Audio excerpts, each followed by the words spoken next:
நிலாவுக்கும் சோழனுக்கும் எப்படி மேரேஜ் நல்லபடியாக முடிஞ்சோ அதே போல் ரிசப்ஷனும் முடியும் அப்படின்னு யாரெல்லாம் நினைக்கிறீங்களோ அவங்கெல்லாம் சேனலோட சப்ஸ்கிரைப் பண்ணிடுங்க. தேனு நிலா வந்த சந்தோஷத்தில் நிலாவை ரொம்பவே பார்த்து பார்த்து கவனிக்கிறாங்க. அதே சமயத்தில் சோழன் வீட்டை ரொம்பவே அவமானப்படுத்திகிட்டு இருக்காங்க. உடனே நிலா சொல்கிறாங்க, நீங்கள் அவங்களெல்லாம் இப்படி அவமானப்படுத்துகிறீங்கள, கண்டிப்பாக இந்த ஃபங்க்ஷன் முடிஞ்ச உடனே அவங்க 2 பேர்த்தையும் நிற்க வச்சு கேள்வி கேட்டுட்டு தான் போவேன் பாருங்கள் அப்படிங்கிற மாதிரி தேனுக்கிட்ட சொல்லிகிட்ருக்காங்க. அப்படியே அடுத்த நாள் காலையில் ஆகுது. ஃபங்க்ஷனுக்கு சேரன் கூப்பிட்ட எல்லாருமே திருவண்ணாமலைக்கு கிளம்பி வராங்க. அப்போ வானதி வீட்லேயும் வராங்க. உடனே வானதி அம்மா சொல்கிறாங்க, இவ்வளோ பெரிய வீட்லேயாடி நிலா இருக்கிறா அப்படிங்கிற மாதிரி கேட்குறாங்க. எனக்கே இப்போ தான் தெரியுமா, பணக்காரங்க அப்படின்னு தான் சொல்லிக்கிட்டாங்க, இவ்வளோ பெரிய வீடு இருக்குன்னு எனக்கு தெரியவே தெரியாது அப்படிங்கிற மாதிரி சொல்லிட்டு இருக்காங்க. அந்த பிள்ளை இவ்வளோ பெரிய வீட்டில் இருந்துட்டு அந்த வீட்டில் இவ்வளோ ஹாப்பியாக சந்தோஷமாக எல்லாரையும் பார்த்துக்கிடுது அப்படின்னு சொல்லி கேட்டுட்ருக்காங்க. நானும் ஏற்கனவே பாண்டிக்கிட்ட நிறைய சண்டை போட்டிருக்கேம்மா, எதுக்கு எடுத்தாலும் அண்ணி அண்ணின்னு சொல்லிகிட்டே இருக்கியே, உங்கள் அண்ணி அப்படி என்ன பண்ணிட்டாங்க அப்படின்னு சொல்லி சண்டைலாம் போட்டிருக்கேன். ஆனால் இப்போ தான் தெரியுது இவ்வளோ பெரிய வீட்டில் இருந்துட்டு இவங்க எப்படி இங்கே வந்து வாழ்கிறாங்க அப்படிங்கிறதே தெரிலம்மா, ரொம்ப அன்பாக பாசமாக பார்த்துக்கிடுறாங்கல்ல அப்படின்னு சொல்லிட்டு இருக்காங்க. இப்போயாவது உனக்கு புத்தி வந்துச்சே, நீனும் இப்படி தான் இருந்துக்கணும் பார்த்துக்கோ அப்படிங்கிற மாதிரி வானதி அம்மா சொல்லிகிட்டு இருக்காங்க. அப்படியே கார்த்திகா வந்து அவங்க அம்மா கிட்ட கேட்குறாங்க, நம்ம ரிசப்ஷனுக்கு போமாமா அப்படின்னு சொல்லி கேட்குறாங்க. உடனே கார்த்திகாவோட அம்மா வந்து அதெல்லாம் ஒன்றும் வேண்டாண்டி அப்படிங்கிற மாதிரி சொல்கிறாங்க. என்னம்மா பேசுகிற, நான் இங்கே இருக்கேன்னு எல்லாருக்குமே தெரியும், நாளைக்கு என்கிட்ட வந்து கேட்க மாட்டாங்களாம்மா நீ ஏன் வரல அப்படின்னு சொல்லி, நான் என்னம்மா பதில் சொல்வேன், நான் இனியும் இங்கே தான் இருக்க போகிறேன், அதனால் நம்ம போயிட்டு வந்துடலாமா அப்படிங்கிற மாதிரி சொல்கிறாங்க. உடனே கார்த்திகாவோட அம்மா ஒரு மாதிரி ஆகிட்டு, எதுவும் ஃபீல் பண்ணாதம்மா, வா நம்ம போயிட்டு வந்துடலாம் அப்படிங்கிற மாதிரி கார்த்திகா சொல்கிறாங்க. உடனே அவங்க 2 பேரும் கிளம்பி அங்கே போயிடுதாங்க. உடனே எல்லாரும் வரதை பார்த்து வாங்க அப்படின்னு சொல்லி சேரன் எல்லாரையும் கூப்பிடுறாங்க. சேரன் மனசுக்குள்ளே ஓடிட்டே இருக்குது, நம்மளையே இப்படி அவமானப்படுத்தினாங்களே, இவங்களெல்லாம் எப்படி அவமானப்படுத்துவாங்க அப்படிங்கிற மாதிரி மனசுக்குள்ளே ஓடிட்டே வாங்க வாங்கன்னு கூப்பிட்டுட்ருக்காங்க. அப்போ பார்த்து நிலாவோட அப்பா வெளியே வந்து எல்லாரும் வாங்க எப்படி இருக்கீங்க அப்படின்னு சொல்லி கேட்டுட்ருக்காங்க. உடனே இது யார் அப்படின்னு சொல்லி வானதியை பார்த்து கேட்குறாங்க. நான் தான் பாண்டிய கல்யாணம் பண்ணிக்க போகிற பொண்ணு அப்படிங்கிற மாதிரி சொல்லிட்டு இருக்காங்க. உடனே வானதி அம்மா நினைக்கிறாங்க, இவள் வாயை வச்சுட்டு சும்மாவே இருக்க மாட்டா போல், எல்லார்கிட்டையும் சொல்லிடுவா போல் அப்படிங்கிற மாதிரி நினச்சிட்ருக்காங்க. உடனே மனோகரும் எல்லாரையும் வாங்கன்னு கூப்பிட்டு எல்லாரையும் உட்கார வச்சு ரொம்பவே மரியாதையாக நடத்துகிறாங்க. சேரன் குடும்பத்துக்கு அப்படி ஷாக்காகி பார்த்துட்ருக்காங்க. அப்போ தேனை கூப்பிட்டு எல்லாருக்கும் காஃபி கொடுக்க சொல்லு அப்படிங்கிற மாதிரி சொல்கிறாங்க. எல்லாருக்கும் காஃபிலாம் கொடுக்குறாங்க. அப்படியே பேசிகிட்டு இருக்காங்க. அப்போ பார்த்து நிலா வராங்க. எல்லோரும் எப்படி இருக்கீங்க, எப்போ வந்தீங்க அப்படின்னு சொல்லி ரொம்பவே அன்பாக பேசிகிட்டு இருக்காங்க. அப்படியே பேசிகிட்டு இருக்கும்போது வானதி கேட்குறாங்க, என்ன சோழன் ப்ரோ முகம்லாம் ரொம்ப பளபளன்னு இருக்குது அப்படின்னு சொல்லி கேட்குறாங்க.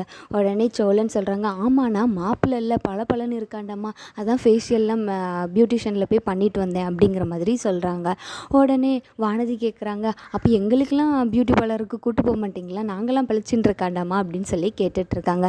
அதுக்கு என்ன வானதி, வா நம்ம போயிட்டு வரலாம் அப்படிங்கிற மாதிரி எல்லோரும் சேர்ந்து சிரித்து பேசிகிட்டு இருக்காங்க. அப்படியே எல்லாருமே ரிசப்ஷனுக்கு கிளம்பி போகிறாங்க. எல்லோரும் ரிசப்ஷனை பார்த்துட்டு ரொம்பவே சூப்பராக நடந்துக்கா அப்படிங்கிற மாதிரி வானதி சொல்லிகிட்டு இருக்காங்க. அப்படியே எல்லாம் நடந்து முடிக்குது. அப்புறம் எல்லோரும் அப்படியே கிளம்பிடுறாங்க. உடனே சோழனும் நிலாவும் கூட நாங்கள் போயிட்டு வரோம் அப்படிங்கிற மாதிரி சொல்கிறாங்க. என்ன நிலா, இப்போ தான் ரிசப்ஷன் முடிஞ்சிருக்கு, நீ உடனே கிளம்புறேன்னு சொல்கிற, ஒரு நாளாவது இருந்துட்டு போயேன் அப்படிங்கிற மாதிரி நிலாவோட அம்மா சொல்கிறாங்க. நீங்கள் கொடுத்த மரியாதைக்கு நாங்கள் ஒரு நாள் இல்லை ஒரு நிமிஷம் கூட இருக்க முடியாது. நீங்கள் உங்களை எவ்வளோ நல்லா அங்கே பார்த்துக்கிட்டாங்க, நீங்கள் எதுக்கு இப்படி இருக்கீங்க, அவங்களுக்கு போய் ஸ்டோர் ரூமை போய் தங்குறதுக்கு கொடுத்துருக்கீங்க அப்படிங்கிற மாதிரி நிலா கேட்டுட்ருக்காங்க. வேறு ரூம் இல்லைல்லாடி, அந்த ஒரு ரூம் தான் இருந்துச்சு அதனால் கொடுத்தோம் அப்படிங்கிற மாதிரி தேன்னு சொல்லிகிட்ருக்காங்க. உங்களை பற்றி நல்லாவே எனக்கு தெரியுமா, கொஞ்ச நேரம் அமைதியாக இருங்க, உங்களை அங்கே எவ்வளோ நல்லா பார்த்துக்கிட்டாங்க, எப்போ வந்தாலும் காஃபி சாப்பிட்றீங்களா, டீ சாப்பிட்றீங்களா, இங்கே உட்காருங்க அங்கே உட்காருங்க, எவ்வளோ நல்லா பார்த்துக்கிட்டாங்க, நீங்கள் அவங்களுக்கு கொடுத்த மரியாதை இவ்வளோதான் அப்படிங்கிற மாதிரி ரொம்பவே நிலா கோவப்பட்டுட்ருக்காங்க. உடனே சேரன் சொல்கிறாங்க, அதெல்லாம் ஒன்றும் இல்லைம்மா, நாங்கள் நல்லா தான் இருந்தோம், ஹாப்பியாக தான் இருந்தோம், விடு அப்படிங்கிற மாதிரி சொல்லிகிட்ருக்காங்க. நீங்கள் சும்மா இருங்கண்ணே அப்படிங்கிற மாதிரி சொல்லிகிட்ருக்காங்க. இதுதான் இன்றைக்கான எபிசோடில், இனி வரும் எபிசோடில் நடக்க போகுதுன்னு நான் நினைக்கிறேன். நீங்கள் என்ன நினைக்கிறீங்க ஃப்ரெண்ட்ஸ்? இன்றைக்கான எபிசோடில் என்ன நடந்துச்சுன்னா, சோழன் ஃபேஷியல்லாம் பண்ணிவிட்டு ரூமுக்கு வந்து பார்க்குறாங்க. அண்ணன் எல்லாம் எங்கே இருக்கிறாங்க அப்படின்னு சொல்லி கேட்குறாங்க. இந்த ரூமில் இருக்காங்க தம்பி அப்படிங்கிற மாதிரி வேலைக்கார அண்ணன் சொல்கிறாங்க. உடனே போய் பார்க்குறாங்க. எல்லோரும் படுத்து தூங்கிட்டு இருக்கிறத பார்த்துட்டு அந்தெல்லாம் அமைதியாக போயிருந்தாங்க. அப்போது அப்பா வந்துட்டு மேலே போய் பார்க்குறாங்க. அவங்க அப்பா மேலே போய் படுத்துருக்காங்க. உங்களை யார் இங்கே படுக்க சொன்னது, அவங்க யாரும் சொன்னாங்களா அப்படின்னு சொல்லி கேட்குறாங்க. என்ன யாரும் சொல்லடா, நானாக தான் வந்து படுத்தேன் அப்படிங்கிற மாதிரி சொல்லிட்டு இருக்காங்க. நீ வேணாலும் இங்கே படிக்க நல்லா சிலு சிலுன்னு காற்று வருது அப்படிங்கிற மாதிரி சொல்கிறாங்க. அதெல்லாம் ஒன்று வேண்டாம்னா அது அவங்க கூடயே போய் படுத்துக்கிடுறேன் அப்படிங்கிற மாதிரி சோழன் போயிருந்தாங்க. அப்போ சோழனும் நிலாவும் பார்க்குறாங்க. நிலா கிட்ட சோழன் பேசுகிறாங்க. அண்ணா அவங்களெல்லாம் எங்கே அப்படின்னு சொல்லி நிலா கேட்குறாங்க. உடனே அவங்களாம் இந்த ரூமில் ஆல்ரெடி தூங்கிட்டு இருக்காங்க அப்படின்னு சொல்கிறாங்க. உங்களுக்கு ரூம் இருக்குல்ல சோழன், நான் அவங்க கூடயே போய் தூங்கிக்கிடுறேன் நிலா அப்படிங்கிற மாதிரி சொல்லிட்டு இருக்காங்க. உடனே நிலா இந்த ரூமா அப்படின்னு சொல்லிட்டு அவங்க அப்பா கிட்ட போய் கேட்குறாங்க. எதுக்கு அந்த ரூமை கொடுத்துருக்கீங்க அப்படின்னு சொல்லி. எல்லா ரூமும் காலி ஆகிட்டு நிலா, அதனால அந்த ரூமை கொடுத்தேன் அப்படிங்கிற மாதிரி சொல்கிறாங்க. ரூம் இல்லைன்னா என்கிட்ட நீங்கள் சொல்ல வேண்டியதானே அப்படின்னு சொல்லி சண்டை போட்டுட்ருக்காங்க. அதை சோழன் ஒத்தையில் நின்று பார்த்துட்ருக்காங்க. ஆனால் சோழன் எதுவும் கேட்டுக்கல.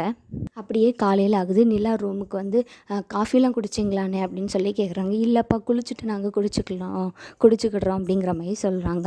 உடனே இன்னும் காஃபி தரலையாண்ணா அப்படின்னு சொல்லி கேட்டுட்ருக்காங்க. ஏன்னா இன்னும் குளிக்காமல் இருக்கீங்கன்னு சொல்லி கேட்குறம்போது, வெளியே இருக்கிற பாத்ரூம் தான் யூஸ் பண்ணிக்கிட சொன்னாங்கப்பா, அங்கே வேலைக்காரங்களாம் யூஸ் பண்ணுவாங்க போல், ரொம்ப கூட்டமாக இருக்குது அப்படிங்கிற மாதிரி சொல்லிகிட்ருக்காங்க. உடனே நிலா போய் சமையல் கட்டில் காஃபி போட்டுட்ருக்காங்க. உடனே நிலா அம்மா கேட்குறாங்க, யாருக்கிட்டே காஃபி போடுற, அதான் நீ காலையிலே காஃபி குடிச்சிட்டே அப்படின்னு சொல்லி கேட்குறாங்க. உடனே நீங்கள் கொடுத்த மரியாதையை தான் நான் பார்த்தேனே அப்படிங்கிற மாதிரி சொல்லிகிட்ருக்காங்க. சோழன் வீட்டுக்கு தான் நான் போட்டுட்ருக்கேன் அப்படின்னு சொல்லிகிட்ருக்காங்க. அப்படியே எல்லாேருக்கும் வந்து காஃபி கொடுத்துட்ருக்காங்க. அதான் இன்றைக்கான எபிசோடில் நடந்தது.